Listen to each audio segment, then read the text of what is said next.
Salam alaikum wa rahmatullahi ta'ala wa barakatuh. Mes frères et sœurs, nous continuons avec le livre de l'amour d'Al-Ghazali, Réalité de l'amour d'Allah pour le serviteur.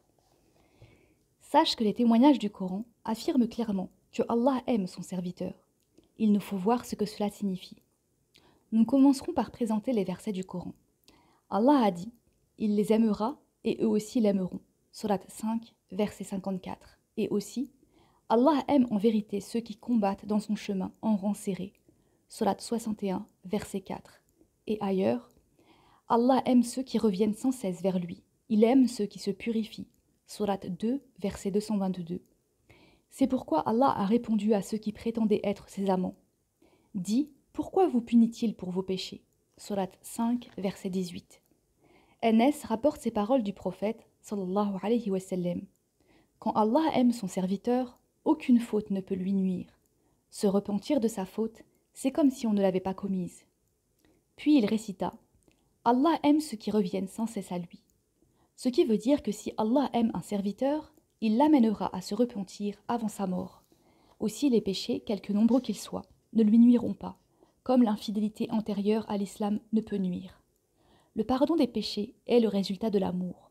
Allah, exalté soit-il, dit « Si vous aimez Allah, alors suivez-moi. Que Allah vous aime et vous pardonne vos péchés. » Surat 3, verset 31. Le prophète, sallallahu alayhi wa sallam, a dit « Allah donne le monde à ceux qu'il aime et à ceux qu'il n'aime pas. Quant à la foi, il ne la donne qu'à ceux qu'il aime. » Il dit aussi « Quiconque s'abaisse devant Allah, Allah l'élèvera, et quiconque s'enfle d'orgueil, Allah l'abaissera. Et celui qui évoque Allah fréquemment, Allah l'aimera. » Il dit ailleurs « Allah a dit « Le serviteur ne cessera de se rapprocher de moi par les œuvres surérogatoires, nawafil, jusqu'à ce que je l'aime. Dès que je l'aime, je deviens son ouïe par laquelle il entend, sa vue par laquelle il voit. » Zayd ibn Aslam a dit « Allah aimera tellement son serviteur qu'il en viendra dans son amour à lui dire « Fais ce que tu veux, je t'ai pardonné. » On n'en finira pas de dénombrer les textes qui parlent de l'amour. Nous avons déjà dit que l'amour du serviteur pour Allah est une réalité et non pas quelque chose de figuré, majaz. Au sens linguistique, le mot amour veut dire inclination vers l'objet qui lui convient. Le désir ardent, ishq, est une inclination fougueuse qui va jusqu'à l'excès. Nous avons montré que le bien, ihsan, convient à l'âme, nefs. Il faut en dire autant pour le beau, jamel. Le beau, le bien, peuvent être perçus soit par les yeux du corps, soit par ceux du cœur, basar et basira. L'amour en général est en corrélation avec l'une et l'autre perception et ne se cantonne pas dans le domaine sensible de l'intelligence, basar. Or, en ce qui concerne l'amour d'Allah pour le serviteur, on ne peut absolument pas l'entendre dans ce sens.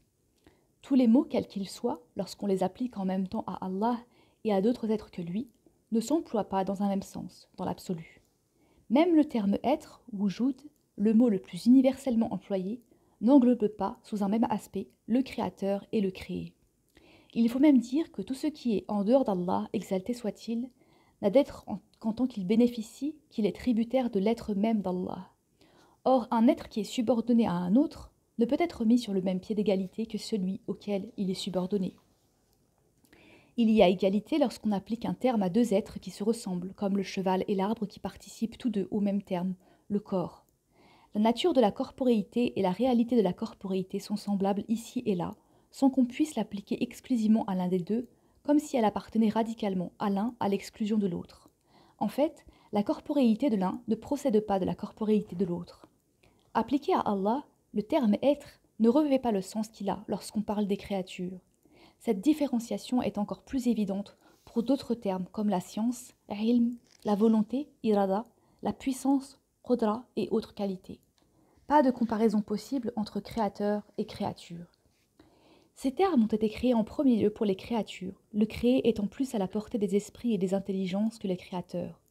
Si on les a employés par la suite à propos du créateur, ce ne fut que par métaphore, isti'ara, dépassement du sens original, tajawuz, transfert, naql.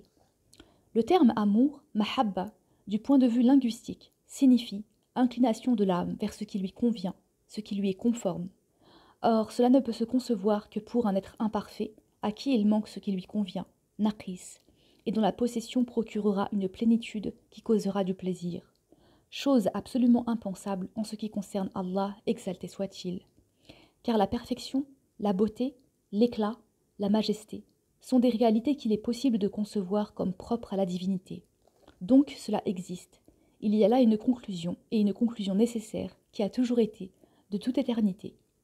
Il est inconcevable que cela puisse changer ou disparaître. Allah ne peut avoir de l'intérêt pour quelque chose d'autre que lui-même. Allah ne peut avoir de l'intérêt pour quelque chose d'autre que lui-même en tant qu'il est autre. En réalité, Allah ne peut avoir de l'intérêt que pour lui-même et ses œuvres.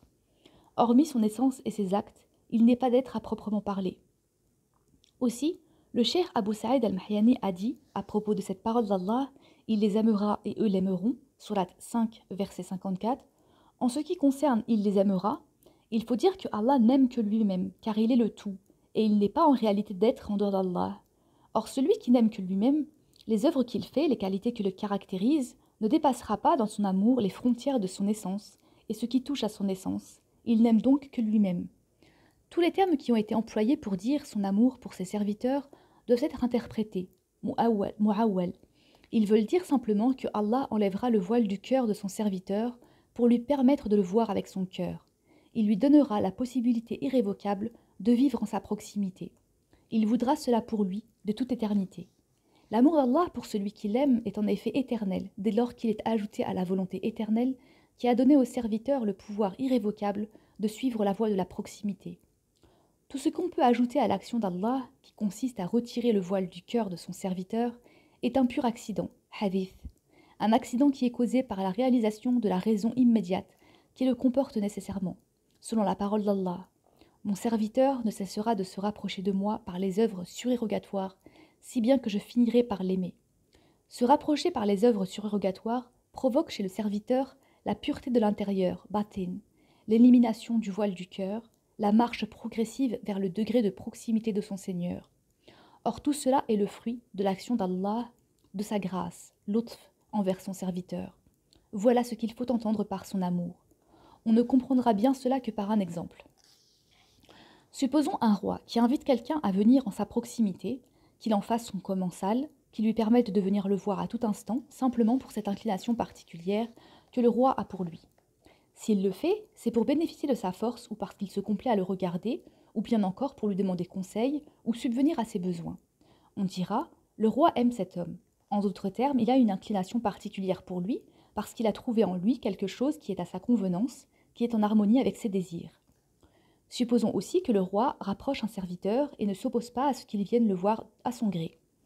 Ce n'est pas qu'il attende de lui quelque avantage ou qu'il ait besoin de son aide, mais pour la simple raison que le serviteur a des qualités qui plaisent, un comportement digne de louange, ce qui le rend apte à se rapprocher du roi, à rester en sa présence, à avoir le privilège insigne de jouir de sa proximité. En fait, le roi n'attend de lui aucun avantage. Si donc il a supprimé tout écran entre lui et son serviteur, on dira « le roi aime cet homme ». Et si les belles qualités dont il jouit ont amené le roi à supprimer cet écran, on dira « il est arrivé à se faire aimer du roi ». L'amour d'Allah pour le serviteur est conforme au deuxième sens, mais non pas au premier. On pourra donc appliquer le deuxième sens à l'amour d'Allah, à condition toutefois de ne pas inclure dans ton esprit un quelconque changement qui intervienne en Allah quand se réalise le rapprochement. C'est le bien-aimé qui est dans la proximité d'Allah, et cette proximité comporte la suppression de toute caractéristique ayant trait aux animaux, aux bêtes sauvages, aux démons, ainsi que l'adoption des bons caractères, lesquels trouvent leur source dans la morale divine. Il s'agit de proximité qualitative et non pas spatiale. C'est celui qui n'était pas proche et qui a acquis l'état de proximité qui a effectivement changé. On aurait pu penser que lorsque s'est réalisée la proximité, l'état du serviteur a changé, mais également celui du Seigneur, puisqu'il y a eu proximité là où elle n'existait pas auparavant. Ce qui est impossible en ce qui concerne Allah.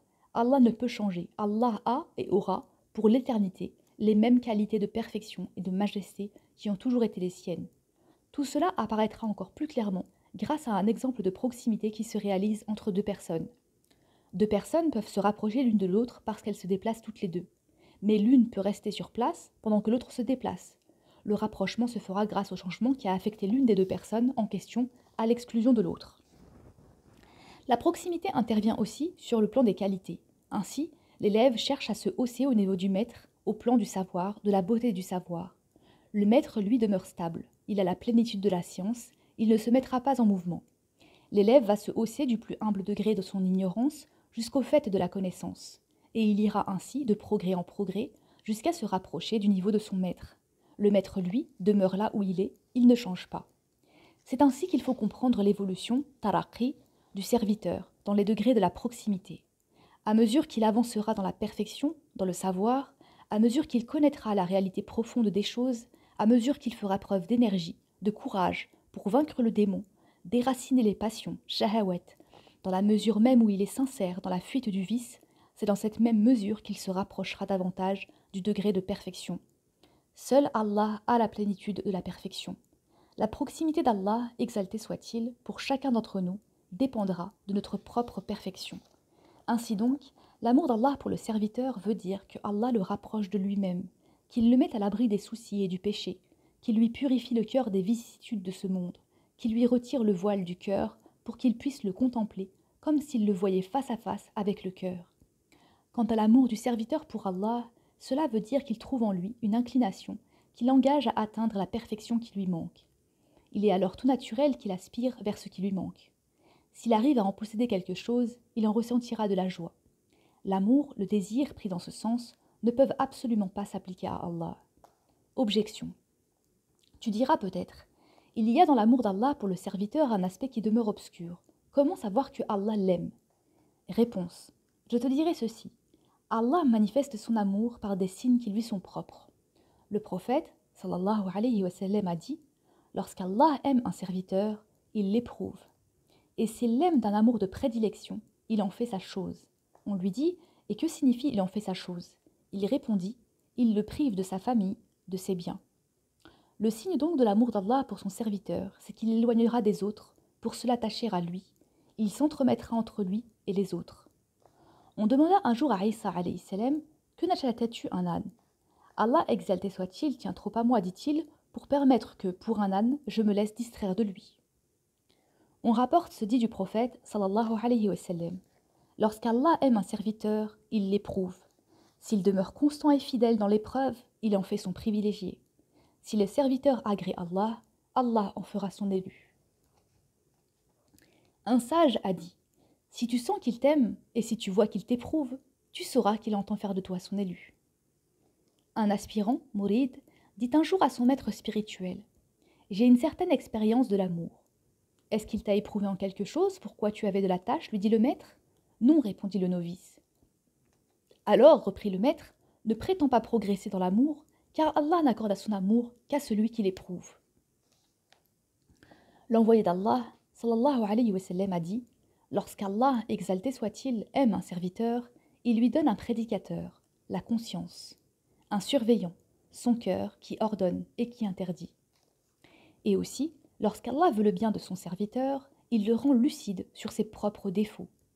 L'amour du serviteur pour Allah, exalté soit-il, est le meilleur signe qu'Allah l'aime. Et le signe concret qu'Allah, exalté soit-il, aime son serviteur, c'est qu'il le prend en charge, tant physiquement que moralement, tant extérieurement qu'intérieurement. Il le conseille, mouchir, le dirige, embellit son caractère, il fait mouvoir ses membres, se fait le guide de son corps et de son cœur. Il concentre tous ses soucis sur une seule préoccupation qui les résorbe tous. Il lui inspire la haine du monde, le sépare des autres hommes, devient son intime, en lui faisant goûter au plaisir de l'oraison fervente, monajet, au cœur de sa solitude. Il enlève le voile qui l'empêcherait de le connaître. Tels sont, entre autres, les signes qui manifestent l'amour d'Allah pour le serviteur. Voyons maintenant quels sont les signes de l'amour du serviteur pour Allah, exalté soit-il.